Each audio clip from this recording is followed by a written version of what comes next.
Salut à tous et bienvenue dans cette nouvelle vidéo où nous allons cette fois-ci faire une première partie en fait sur Excel pour vous permettre à ceux en fait qui n'ont pas un minimum de connaissances dans Excel de pouvoir commencer à se servir avec Excel.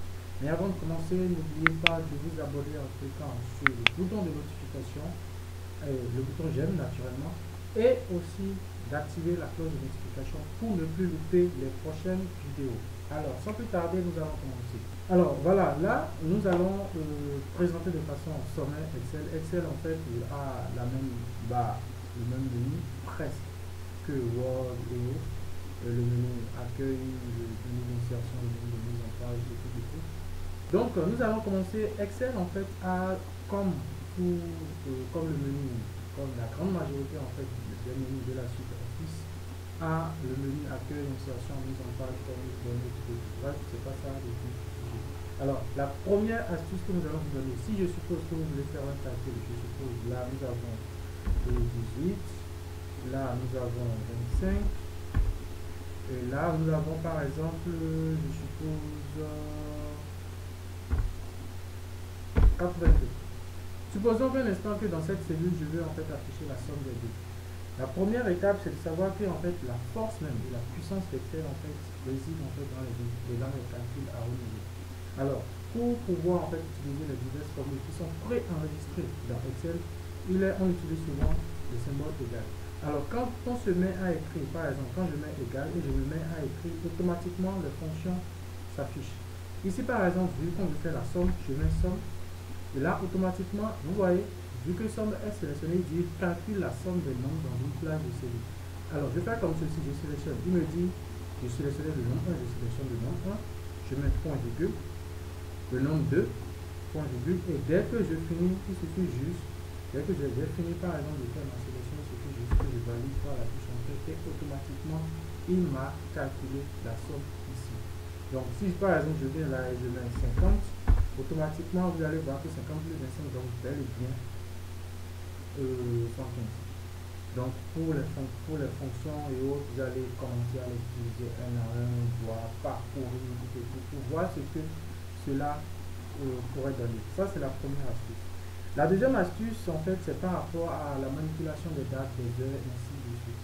Alors, dans Excel, par exemple, quand je suppose que je veux déjà afficher l'heure et que je mets. Alors, première des choses à faire, c'est de faire CTRL plus les deux points et automatiquement, vous allez voir qu'il m'écrit la date là que je dois l'utiliser. Maintenant, c'est une date qui est récupérée de façon automatique. En fait, c'est la date du système là, comme vous pouvez le voir ici, il est 22h18. Donc, c'est la date du système qui me récupère. Maintenant qu'il a récupéré la date, on veut par exemple récupérer, maintenant qu'il a récupéré l'heure du mois, on veut maintenant récupérer la date. Alors, toujours on appuie sur CTRL, mais cette fois-ci, on appuie sur point virgule. Et là, quand on appuie automatiquement, vous avez vu qu'il a affiché 6 avril 2021. Quand on valide automatiquement, quand on va passer au 7 avril, ça va changer. Quand on va passer au 8 avril, ça va changer, ainsi de suite, ainsi de suite.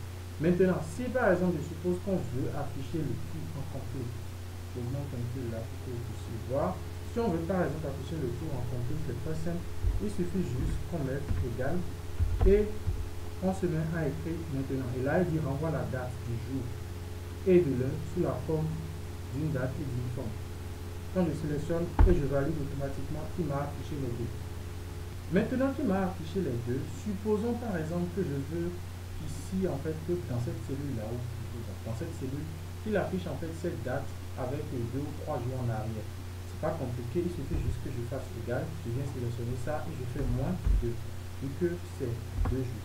Et là, quand je valide automatiquement, vous allez voir qu'ici on est passé au 4 avril, alors que la date d'aujourd'hui est le 6. Même chose si on veut passer à 5 jours, peut-être 10 jours après, je mets égal et je viens sélectionner ça et je fais plus 10 par exemple. Et là, automatiquement, la date qu'il a affichée ici, c'est le 16. Alors, pour finir cette série de vidéos, je vais très rapidement vous montrer comment on utilise en fait les barres de progression. Supposons que j'ai une série de chiffres 15, 52, 102, 2, 256. Je mets une série de nombres au hasard. Je mets ça. Et je suppose par exemple que je voudrais avoir une barre qui en fait me dit l'étage en fonction de une barre de progression en quelque sorte. Alors, c'est pas du tout compliqué, je sélectionne en fait toutes mes cellules, les cellules concernées, je viens dans mise en forme conditionnelle, base de données, et là j'ai remplissage unique. Donc automatiquement quand je valide, il se base sur en fait tout ce que j'ai sélectionné pour voir le plus grand, c'est 489. Si par exemple ceci, je l'envoie 2000 par exemple et je valide, vous allez voir que automatiquement les barres de progression ont été mises à jour, tout simplement parce que j'ai défini cette mise en forme conditionnelle par rapport à, à cette cellule là. Supposons ceci vient à 1500, vous allez voir automatiquement il a mis à jour. Ceci vient par exemple à 520, automatiquement il a mis à jour. Ceci par exemple passe à 3000, vous allez voir que automatiquement tout est mis à jour en fonction en fonction des valeurs qui sont renseignées dans les cellules qui ont été sélectionnées, ainsi de suite, ainsi de suite. Si vous avez des préoccupations particulières, n'hésitez pas à nous les poser, nous serions ravis, très ravis de vous aider. Et n'oubliez pas, si vous n'avez pas encore fait, abonnez-vous et activez la cloche de notification. Ciao, ciao!